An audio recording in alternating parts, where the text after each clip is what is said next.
Magandang gabi guys. Ito na yung ating fingerlings. Ating pan. Eksakto. Ngayong araw na ito. Isang linggo sila ito. Muna ating pinuha sa ating pan. 1 week na din sila sa ating pan. So, tingnan natin kung paano sila nag-adopt sa ating pan at environment nila dito sa ating ng bagong bahay. Sakto isang linggo na ngayon. Mula rin sa atin sila ibinost dyan sa ating pan. Papakain na ako. Para makita nyo naman kung gaano sila kalalaki na at gaano sila kasisigla. Pakain tayo. Ayan. Ayan na po sila. Ayan na po sila at naglulutangan na. Kumakain na. Sabi daw, ikaat po ang pagkain. So, doon po sa bandaron. Maglagay din tayo sa bandaron. So, yun. At para po ang ating lahat po ng ating hito ay makakain ng pagkain.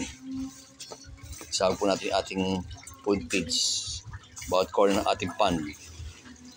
Kaya po, kita niyo po yung mga sa malapit po. Kita niyo malapit. Ito po sa malapit yung ating ibang ating mga alaga. Yan po. Malalaki na. Lumaki na po siguro sila 1 inches. Mula 1 linggo. Maganda po dyan. Sila po yung masisigla. Masasaya. Ito niyo po. Ayun po, masasaya sila, di ba? Kain silang kain. Busin yan ha. Walang titra yan. Konting taka lang yan. Kaya dapat inuubos yan. Bawal magtira ng pagkain. Pag nagtira, may multa. Kaya ubusin ang pagkain. Yan. Ngayon po. Ako, mamaya po ubos na yan. Dumilinis po yung pan na yan pagka talagang nauubos nila yan. 1 week na sila guys. Happy farming.